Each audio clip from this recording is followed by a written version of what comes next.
Hello guys and welcome back to the channel. Just a quick video today, so I thought it might be interesting to share my Strava 2021 year in review. Now, as you may know, if you use Strava, they send you all of these interesting facts and data about how your previous year of training and racing went. So I thought, why not share those with you and maybe inspire you to push even harder now it's 2021. So I'm going to be looking at my phone a fair bit through this. However, hopefully you'll be able to see it on screen. I'll do some movie magic.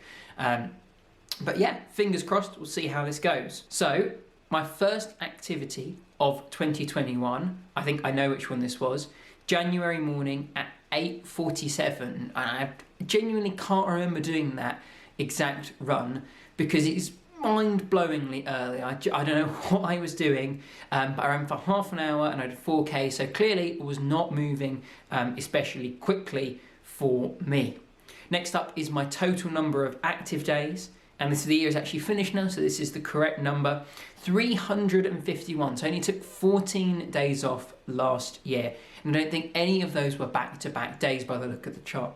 And that's compared to 328 in 2020. So last year was a pretty humongous year. My training was incredibly consistent. I managed to mostly avoid getting injured, which I'm very pleased with. And so, you know, overall, I must say, it definitely was a pretty great year for me when it came to consistency and just training volume. My longest streak in the same vein was 123 days, which probably is a little bit too long. If I'm reflecting on it, I probably should have taken a couple more days off and maybe not gone for more than a month or two without taking a break. However, that is definitely a pretty impressive stat, if I do say so myself. My top sports by, I think this is by time, and obviously cycling is going to be the most one that I've spent the most time doing.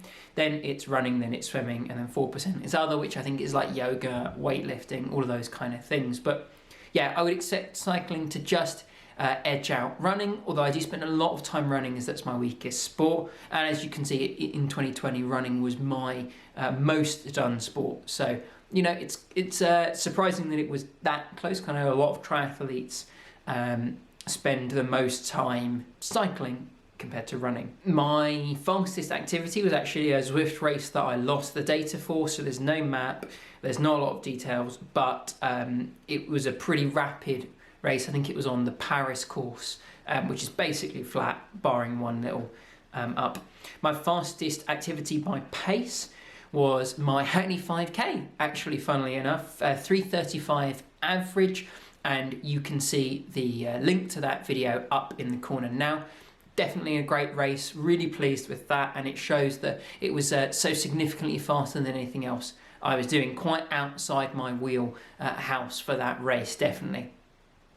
Next up, achievements, 30 local legends. Most of those I think are running, because around here no one runs quite as much as I do, and I tend to always run pretty much the same path initially for the first few K, to then kind of do different loops based off of that, but I always run the same, you know, first 2K of my run. I think I own all the local legends, and then I have one KOM still, although I did have more than that. I think a couple have been stolen quite recently, and most of those again have been running because my cycling is not KOM worthy quite yet.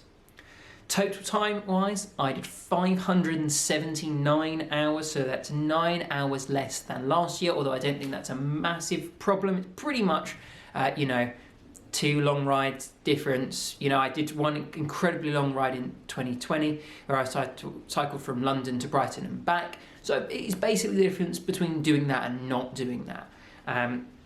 But, you know, almost 600 hours, that's a lot of time. I'm really impressed with that. I don't think I'm going to be doing that much training this year, simply because med school is going to be taking a little bit more of my time this year, considering I'm in one of the harder years now.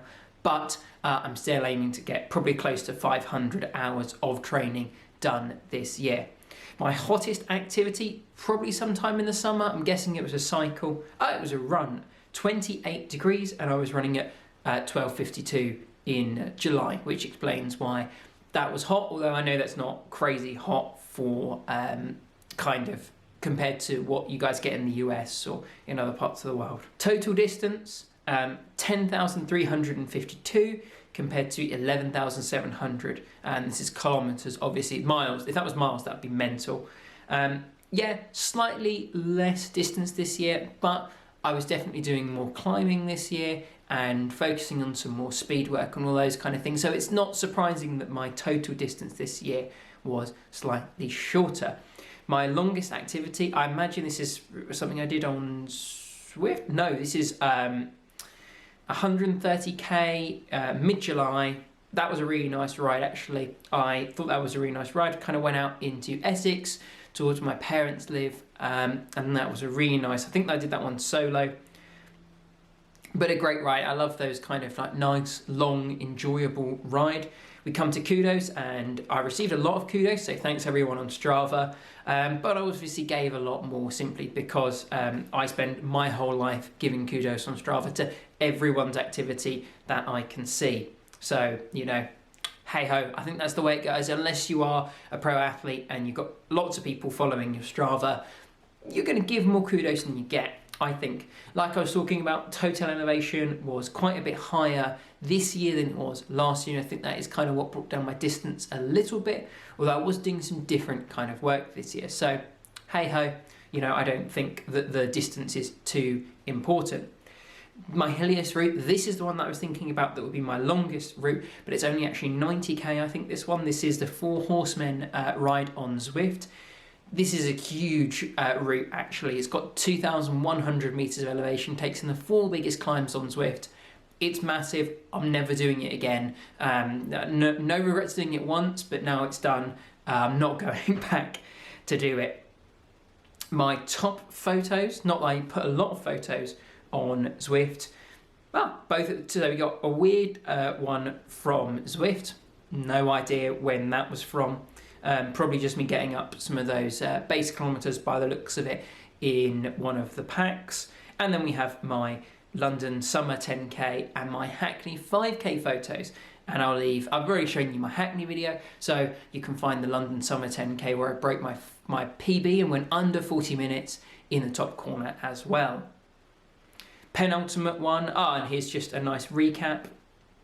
So yeah, pretty big year when it came to training for me this year. 351 days of activity, almost 600 hours, and some pretty great distance and elevation. More elevation, less distance than last year, more days active and slightly fewer hours active. Overall, I think my 2021 training was really, really effective. If you want to see a full breakdown of how my 2021 went, where I talk more about my races and all those kind of things, then click the link up on the screen now or in the cards, and I'll see you all in the next one.